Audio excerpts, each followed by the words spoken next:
Assalamualaikum warahmatullahi wabarakatuh. Perkenalkan, nama saya Lazara, saya dari kelas 9C. Hari ini saya akan membahas tentang peristiwa Rengas Dengklok. Peristiwa Rengas Dengklok diawali oleh peristiwa menyerahnya Jepang tanpa syarat kepada pasukan sekutu pada tanggal 14 Agustus 1945. Berita tentang menyerahnya Jepang kepada sekutu diketahui oleh beberapa tokoh pemuda, terutama Sultan Syahrir. Kemudian Syahrir dan beberapa tokoh pemuda segera menemui Muhammad Hatta yang saat itu baru datang dari Dalat, Vietnam. Bersama Muhammad Hatta, Syahrir dan beberapa pemuda menemui Soekarno di rumahnya.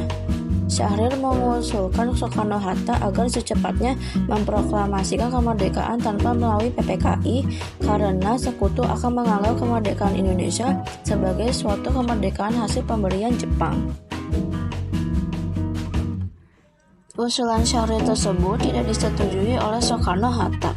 Mereka berpendapat pelaksanaan proklamasi harus melalui PPKI sesuai dengan prosedur maklumat Jepang, yaitu pada tanggal 24 Agustus 1945. Mereka beralasan bahwa meskipun Jepang telah kalah, namun kekuatan militernya di Indonesia harus diperhitungkan demi menjaga hal-hal yang tidak diinginkan.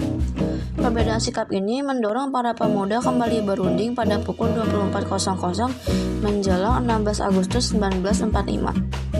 Rapat itu dihadiri oleh Sukarni, Wikana, Khairul Saleh, Yusuf Kunto, Dr. Muardi, dan Syudanco Singgih. Hasil perundingan itu menyepakati untuk membawa Soekarno-Hatta keluar kota dengan tujuan menjauhkan mereka dari pengaruh Jepang.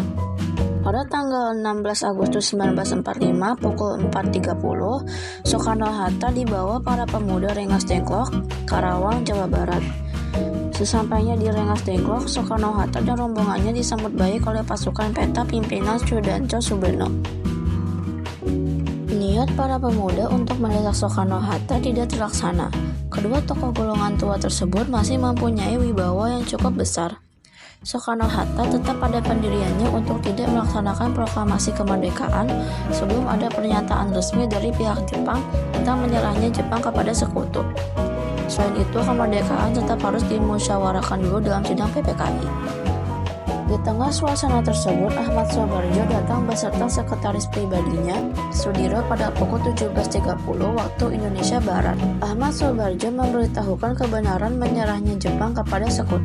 Mendengar berita itu, Soekarno-Hatta akhirnya bersedia memproklamasikan kemerdekaan RI di Jakarta. Ahmad Soebarjo memberikan jaminan dengan nyawanya sendiri bahwa proklamasi kemerdekaan akan dilaksanakan esok hari selambat-lambatnya pukul 12 waktu Indonesia Barat.